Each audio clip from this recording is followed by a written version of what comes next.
Fala pessoal do YouTube, tudo bem? Para quem não me conhece, meu nome é Miguel Rosa, sou advogado tributário, especialista em gestão financeira e controladoria, também especialista em direito contratual.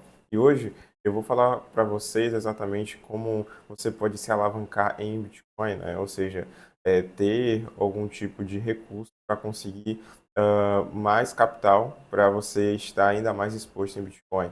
Eu diria que a primeira modalidade seria empréstimo em BRL, ou seja, em real brasileiro.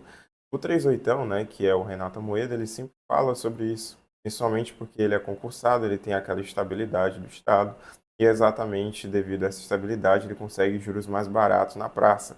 Então, se você for concursado, uma ótima forma de você fazer isso é você medir, né, fazer o seu planejamento financeiro para buscar empréstimos via consignado e depois investir em cripto, né?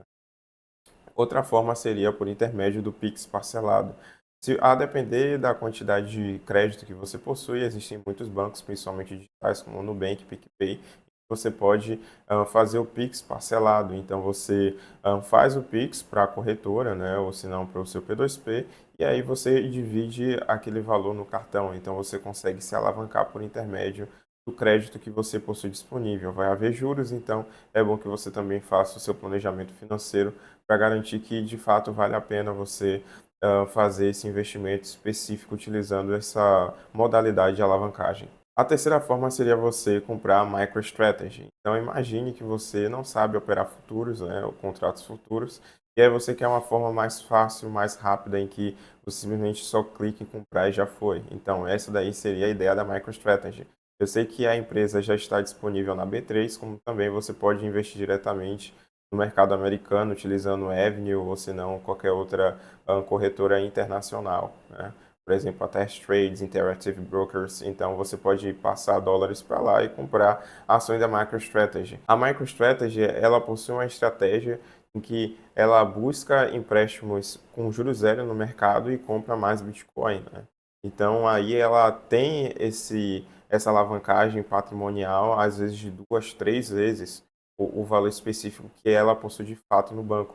Então aí, por exemplo, se o Bitcoin subir 200%, é capaz que você consiga ver a MicroStrategy subindo 500, 700%, a depender da alavancagem específica, né, da empresa naquele momento de bull market. Então, uma forma de você ganhar ainda mais com a alta do Bitcoin é simplesmente comprando ações. Claro que você já perde o ideário de privacidade, uma vez que você não está em um ambiente descentralizado, mas sim utilizando a estrutura do Legacy para comprar esse Bitcoin alavancado, né, utilizando as ações da MicroStrategy, seja na B3 ou no mercado internacional. Outra ideia seria utilizar tokens alavancados que são disponibilizados pelas corretoras, principalmente Binance, Bybit, Kraken, OKX, em que você compra o ativo, né, que está baseado no contrato perpétuo.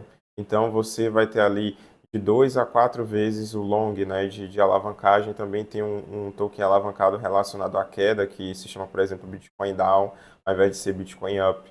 O problema principal é que eles fazem recalibragem o tempo todo e aí você fica exposto também a algumas tendências negativas no mercado no meio do caminho, porque nada só sobe, né? Tem aquelas quedas de 20% no meio. Então, no final, você acaba tendo uma volatilidade bem diferente do seu ativo base. Não tem risco, por exemplo, dele subir 100% e você ter 400%, isso é ótimo. Mas também, se tiver uma queda muito forte no meio, você tem um mercado subindo 100% no total de rentabilidade no spot, mas no final você ficou, na verdade, com 150%.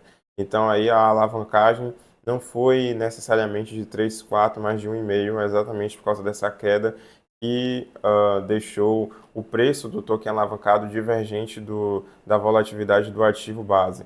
Então, você tem que tomar muito cuidado se for utilizar tokens alavancados. É tanto que as próprias corretoras elas já aconselham para você utilizar tokens alavancados para operações específicas de trading e não para você ficar rodando ali por vários dias, semanas ou meses. Outra ideia seria você utilizar o lending. Então imagine que você vai pegar um empréstimo, mas ao invés de ser centralizado em uma instituição financeira brasileira, você vai pegar um empréstimo de forma descentralizada em redes como Ethereum, Polygon. Então você tem que ter aí uma garantia de 70% sobre o valor específico que você vai pegar e normalmente é sempre um SDC ou SDT com juros aí que variam de 7 a 12% a depender da rede, né, e do momento em que você fez o empréstimo, né, o borrowing.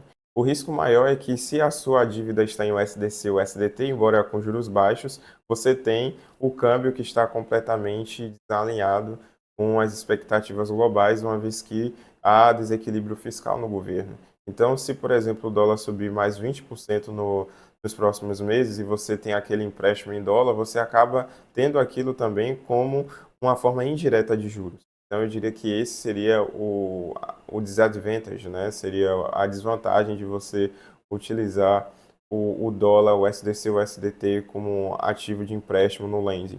E a outra forma seria simplesmente utilizar contratos futuros. Aí você precisa ter um pouco mais de conhecimento em que você compra determinado ativo, por exemplo, o Bitcoin, a um valor muito maior do que você tem, ou seja, 1,5, 2, 3 vezes. E aí você, na verdade, tem um ponto de liquidação. Por exemplo, como acontece com a MicroStrategy, que o Bitcoin hoje está em 95 mil dólares e o ponto de liquidação deles é 20 mil. Então, acontece que se o Bitcoin ficar abaixo de 20 mil, todos aqueles empréstimos que eles possuem, né, vão pedir mais garantia para continuar com aqueles contratos futuros abertos. Então, acontece a mesma coisa se você fizer isso de forma manual, em que você vai numa corretora como a Binance, a Bybit, compra Bitcoin para além do que você tem utilizando contratos futuros, e aí você precisa ter garantia e vai ter um piso para a liquidação, ou seja, abaixo disso aqui você tem que aumentar ainda mais a garantia ou diminuir a sua alavancagem, mas em contrapartida você vai acabar ganhando muito mais do que se tivesse comprado via spot. E a última metodologia seria utilizar opções, né, a estratégia do pozinho, em que você pode comprar um ativo, né, financeiro que está em um strike superior ao de mercado, em que a maioria não pensa que vai chegar até aquele patamar, vamos dizer que tem 6% de possibilidade que de fato chegue lá. Então, um exemplo prático é o que eu pratico na minha mentoria, por exemplo, que eu coloquei 40 dólares em um pozinho, né? Chegou a quase 100 mil dólares o Bitcoin e aí eu tive um lucro de 400 dólares. Então, aí você viu uma valorização de 10 vezes o valor que eu coloquei especificamente naquela call option. Então, você pode também fazer isso para meio de alavancagem limpa. Também, claro, se você não atingir o alvo solicitado pelo strike no momento específico de vencimento, aquilo se torna pó. Por isso que a estratégia do pozinho, né? Então, aquele dinheiro que você colocou simplesmente não existe mais, né? Vai virar pó, literalmente.